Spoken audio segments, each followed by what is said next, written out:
오늘은 성경에서 아주 짧은 장인 빌레몬서 말씀입니다. 빌레몬서는 아주 짧은 그런 장이지만 사도 바울이 로마 감옥에 갇혀 있을 때에 아마 빌레몬서를 쓴 것으로 그렇게 생각합니다. 로마 감옥에 갇혀 있었다고 이야기하지만 사도 바울이 1차 로마 감옥에 갇혀 있을 때에 우리가 그것을 로마 감옥이라고 이야기하지만 실제적인 1차 감옥에 갇혔었던 것은 감옥 안에 들어가 있었던 건 아닙니다. 감옥 안에 들어가 있는 것보다도 그가 자유롭게 활동할 수 있는, 다만 연금이라고 이야기하죠. 때로는 가택연금, 그리고 거주연금. 그래서 가택연금은 집 안에만 있어라. 그리고 거주연금은 이 집 밖으로 여기 범위를 벗어나면 안 된다. 이런 것들이죠. 아마 사도 바울이 로마 1차 감옥에 갇혀 있을 때는 아예 감옥이 아니라 이런 연금 상태였습니다. 사실은. 연금 상태였기 때문에 사도행전에 나타난 말씀처럼 이태 동안 셋집에 유하여 있지만 그가 마음대로 자기 집에 오는 사람들에게 복음을 전했다. 이렇게 이야기하는 그런 복음을 전할 수 있는 그런 상황이었었죠. 만약에 오네시모가 노예로서 주인의 돈을 도둑질해서 도망친 사람이라는 사실이 법정에서 밝혀졌으면 그는 거의 사형이었을 겁니다. 그런데 그가 가택연금, 지역연금 상태에 있었던 사도 바울이 그를 만났었기 때문에 그가 누군지를 알게 된 거죠. 그래서 뒤에 나타나는 22절 말씀 보면 너는 나를 위하여 숙소를 마련하라. 너희 기도로 내가 너희에게 나아갈 수 있기를 바라노라. 사도 바울은 다시 빌레몬을 보러 갈 수 있는 그러한 일이 생길 수 있을 것을 기대하고 있었던 거죠. 이러한 것을 보면 우리가 사도 바울이 아마 로마 1차 감옥에 갇혀 있을 때에 만난 사람인데 그것을 10절 말씀에는 갇힌 중에서 낳은 아들 오네시모를 위하여 내게 간구하노라. 갇힌 중에서 갇힌 자 되었던 바울. 9절 말씀에 바울은 지금 또 예수 그리스도를 위하여 갇힌 자 되었는데 갇힌 자 되어서 만난 사람이 누구냐면 이 오네시모라는 사람입니다. 세상이 참 좁은 것이 이 오네시모가 있었던 집이 어디냐면 빌레몬의 집에 있었던 거죠. 빌레몬의 종이었습니다.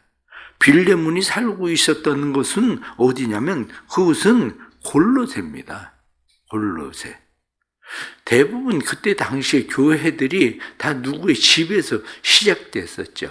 마가의 집에서 예루살렘 교회가 시작되고 뿐만 아니라 루디아의 집에서 빌립보 교회가 시작되고 이 지금 빌레몬의 집에서 골로새 교회가 시작되고 눈바의 집에서 라오디게아가 교회가 시작되고 그리고 브리스길라, 아굴라 이 사람들의 집에서 사람들이 모이기 시작해서 에베소 교회가 시작되고 그러던 것처럼 빌레몬의 집에서 시작된 것이 바로 골로새 교회인데 그러니까 골로새에서부터 로마까지 누가 도망을 왔냐면 오네시모라는 사람이 도망을 온 거죠. 사도 바울은 죄수로서 로마에 간 거고 그런데 그곳에서 만나서 얘기를 하다가 보니까 이 사람이 누구냐면 내가 잘 알고 있는 빌레몬이라는 사람의 집에서 돈을 가지고 도망친 사람이었던 거죠. 처음에는 몰랐겠죠. 그런데 복음을 전하고 복음을 듣고 그러면서 이렇게 저렇게 이야기를 하다가 보니까 사실은 내가 골로새에서 있었는데 그곳에서 주인의 돈을 가지고 도망을 쳤었다. 이렇게 이야기를 누구네 집인가 하고 봤더니 사도 바울이 잘 알고 있었던 빌레몬의 집이었던 거예요. 그러니까 사도 바울이 그를 빌레몬에게 돌려보냅니다. 왜냐하면 노예는 영원히 그 주인의 사람이거든요. 그러니까 사도 바울이 자기 마음대로 할 수 있는 사람은 아니었던 거죠. 그래서 사도 바울은 빌레몬에게 편지를 쓰면서 이야기하기를, 내가 그냥 너를 잘 안다고 해서 내 임의로 할 수도 있지만, 그러나 내가 임의로 하고 싶지 않다. 왜냐, 그렇게 하면 네가 자의적으로 오네시모를 대할 수 있는데, 왜냐, 네가 그리스도인이니까. 그런데 내가 이렇게 하면 억지로 하는 것이 될까봐 내가 자의적으로 할 수 있도록 편지를 보내는 거다. 오네시모를 그냥 형제같이 대해줘라. 혹시 그가 빚을 갚인 그것은 내게 네가 하면은 내가 계산을 할 것이다. 이렇게 내 앞으로 계산하라. 이렇게 말하면서 쓴 것이 빌레몬서입니다. 그런데 이 빌레몬서에서 우리가 깨닫게 되는 것들은 사실 굉장히 많습니다. 왜냐하면 빌레몬서에서 깨달을 수 있는 것이 가정이란 무엇인가, 뿐만 아니라 교회는 무엇인가, 관계란 무엇인가, 이런 것들에 대해서 잘 깨달을 수 있게 하는 것이 바로 오늘 본문에 나타나는 말씀이죠. 오늘 말씀에 1절과 2절 말씀 보면 그리스도 예수를 위하여 갇힌 자 된 바울과 및 형제 디모데는 우리의 사랑을 받는 자요 동역자인 빌레몬과 자매 아비아와 우리와 함께 병사된 아킴보와 내 집에 있는 교회에 편지하노니, 골로새 교회에 편지하고 빌레몬 교회에 편지하는데, 빌레몬은 동역자라고 표현되어 있습니다. 자매 아비아, 자매 아비아는 아마 빌레몬의 아내일 것이다, 그렇게 이야기합니다. 그리고 함께 병사된 아킴보, 아킴보는 빌레몬의 아들일 것으로 생각하는 거죠. 아마 이 세 사람이 가정을 이루고 있는 사람이지만 가정이 교회된 거죠. 그리고 그 교회의 사람들이 모여서 골로새 교회가 되는 거고, 결국 가정이라는 게 뭐냐? 이렇게 이야기할 때 가정은 하나님의 교회입니다. 하나님께서 세우신 작은 교회가 뭐냐? 그게 바로 가정인 거죠. 이 가정 안에서 해야 되는 일들, 오늘날 그리스도인들이 가정에 대한 인식이 어떤 인식을 가지고 있어야 되느냐면, 유대인들의 교육은 참 배울 것이 많습니다.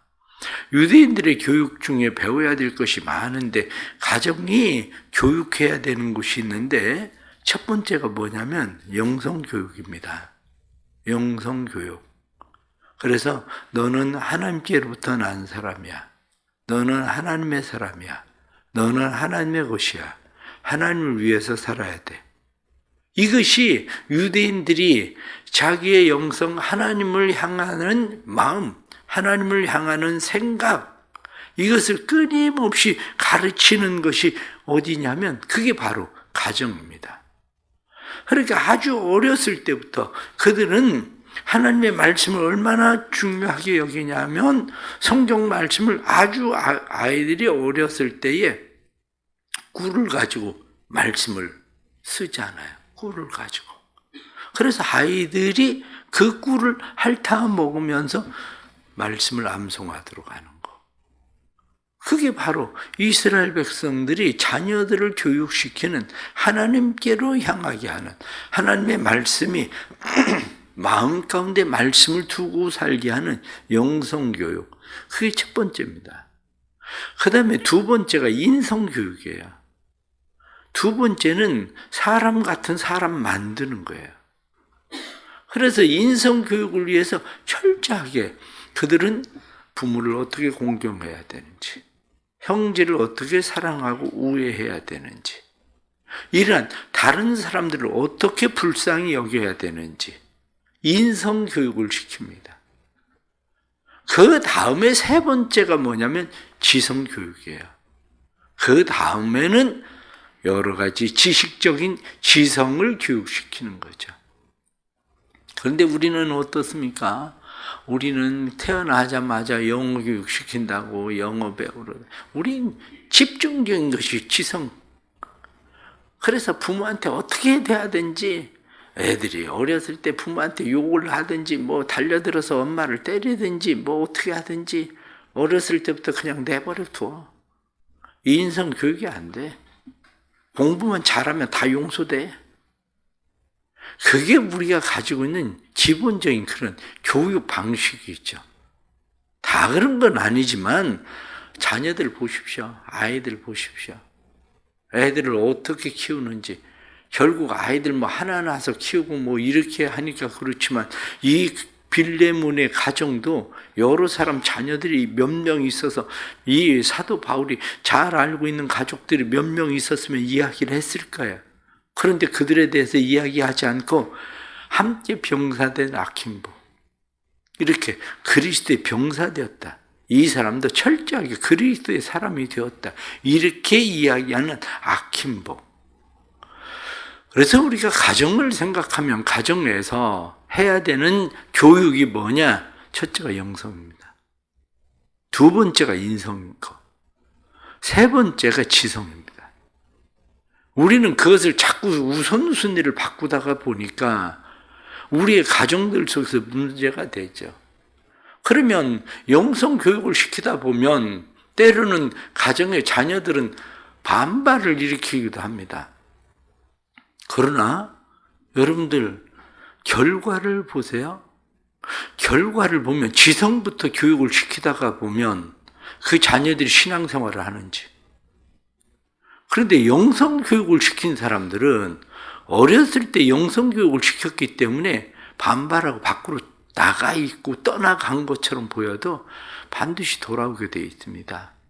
왜냐하면 인간의 영적 존재라 해가 떨어질 때 되면 집으로 가야 된다는 걸 사람이 아는 것처럼 인생의 마지막이 되어 가면 갈수록 돌아가야 될 곳이 어딘가를 알아요. 그것이 내가 돌아가야 될 곳이, 내가 돌아갈 곳은 내 본향인 하나님, 그분에게로 돌아간다는 것을 알죠. 전도서에 나타난 말씀처럼 그 영은 주신 하나님께로 돌아간다. 그렇게 말씀한 것처럼 돌아갈 곳을 알기 때문에 어렸을 때부터 영성교육을 시키지 않으면 자녀들은 돌아갈 곳을 찾지 못합니다. 그 다음에 두 번째 오늘 본문에 나타나는 말씀은 교회는 무엇인가 하는 것을 이야기합니다. 교회에 대해서 이야기할 때의 1절 말씀 보면 갇힌 자 된 바울과 형제 디모데, 그렇게 이야기합니다. 형제 디모데. 조금 전에 말씀을 드린 대로 빌레몬의 집은 교회입니다. 골로새 교회. 그런데 빌레몬의 집에 이 골로새 교회라고 이야기하는데 이 교회는 5절 말씀을 보면 주 예수와 및 모든 성도에 대한 내 사랑과 믿음이 있음을 들음이니 이래서 내 믿음과 교제가 우리 가운데 있는 선을 알게 하고 그리스도께 이르도록 역사하느니라. 교회는 믿음의 교제가 있는 곳, 교회는 선을 알게 해서 그리스도에게 이르도록 자라게 하는 곳, 그것이 바로 교회입니다. 세상에 우리가 교회만큼 세상에 계층이 많은 데가 없습니다. 세상에 어떤 집단이 교회만큼 계층이 있겠습니까? 교회는 인종의 계층이 있어요. 교회는 문화의 계층이 있습니다. 교회는 지식의 계층, 교회는 나이의 계층, 교회는 사람들이 가지고 있는 계층이 워낙 다양해서 교회가 하나 된다는 게 결코 쉬운 게 아닙니다. 그런데 성경은 교회에 대해서 뭐라고 이야기합니까? 교회는 모든 계층에 막힌 담들이 굉장히 많이 있지만 예수 그리스도께서 자기의 육체로 그 모든 담을 허셨다. 이게 교회입니다. 갈라디아에서 나타난 말씀처럼 이방인이나 유대인이나 헬라인이나 모든 사람이 예수 그리스도 안에서 에베소서에 나타난 말씀처럼 성령과 예수 그리스도의 피로 하나 되게 한 곳, 그것이 어디냐면 바로 교회인 거죠.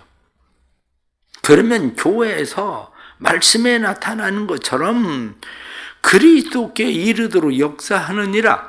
그리스도께 이른다는 것이 뭐냐? 교회라고 하는 것은 사랑과 용서를 배우는 것이 바로 교회입니다.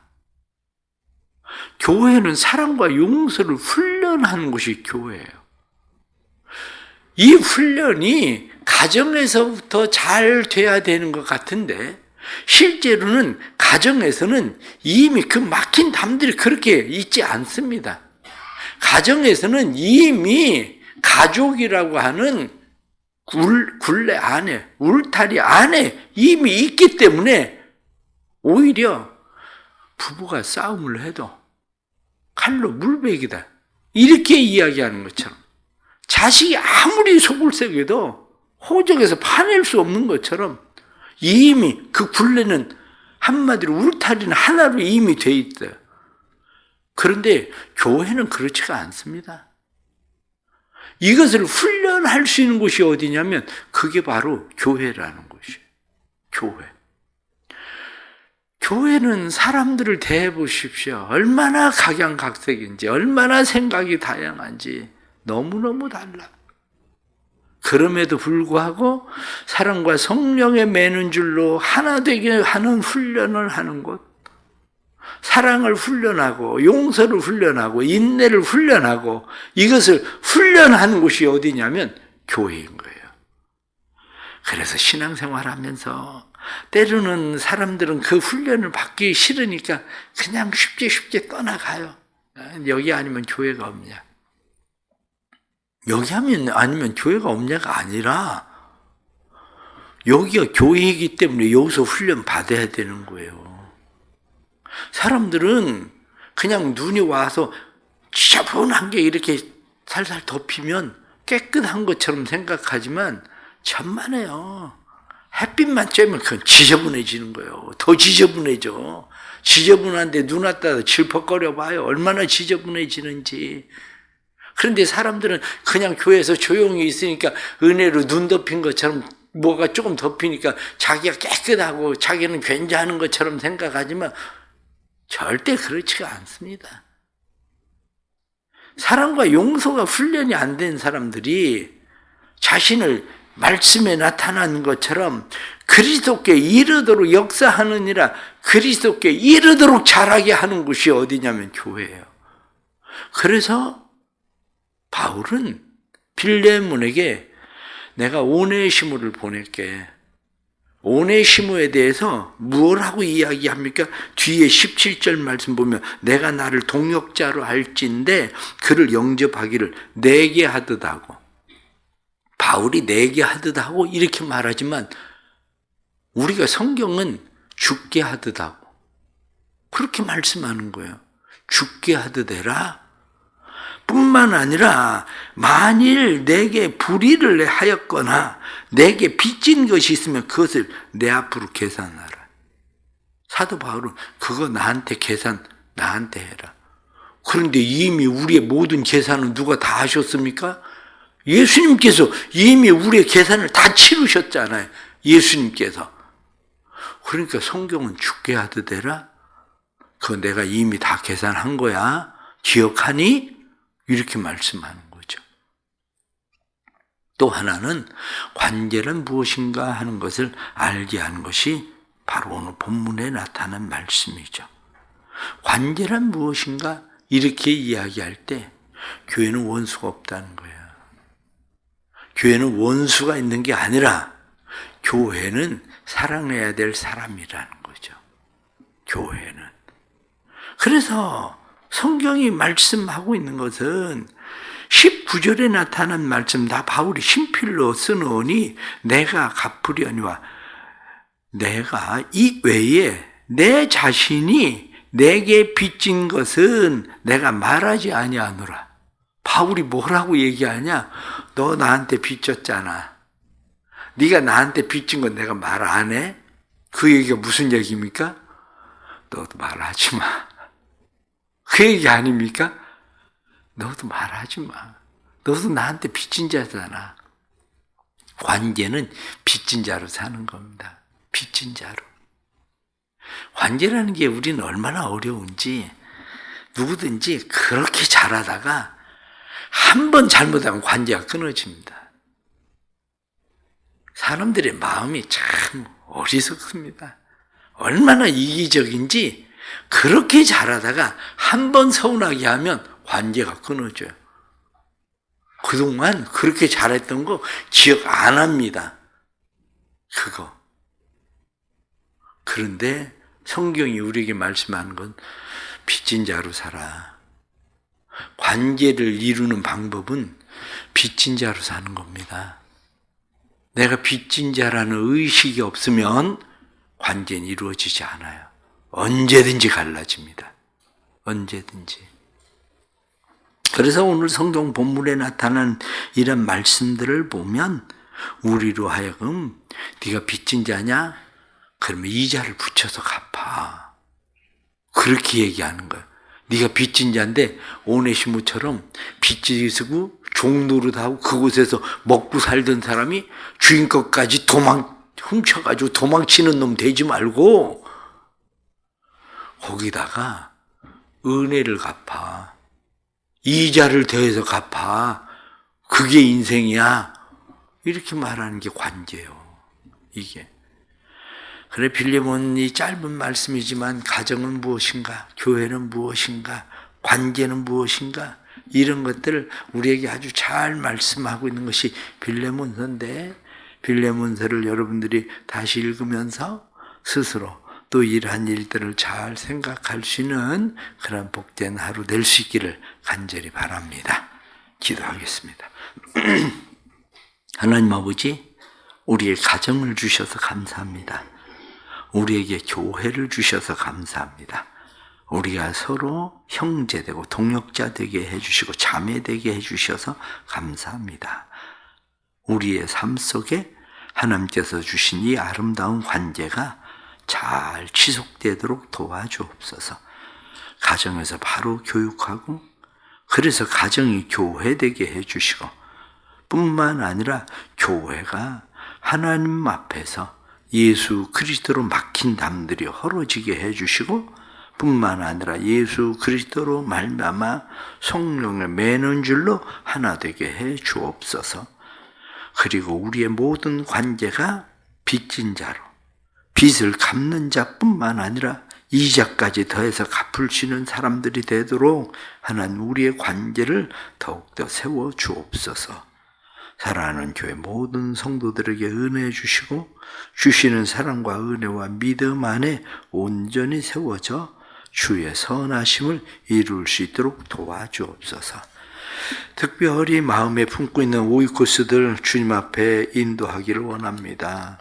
주님 도와주셔서 마음에 품은 오이코스들이 주께로 돌아올 수 있도록 성령 하나님 우리의 관계를 새롭게 하시고 관계 속에 그리스도의 사랑이 흘러가도록 역사해 주옵소서. 온 교회가 믿음과 성령 안에 하나 되어 그리스도의 장성한 분량에 이르기까지 자라나는 교회 되게 하시고 주님의 기쁨 되고 주님의 영광 되도록 만들어 주옵소서. 주의 성령님 교회를 통해 영광을 받으시고 우리의 가정과 자녀들을 통해 영광을 받으시옵소서. 예수 그리스도의 이름 받들어 간절히 기도드리옵나이다. 아멘.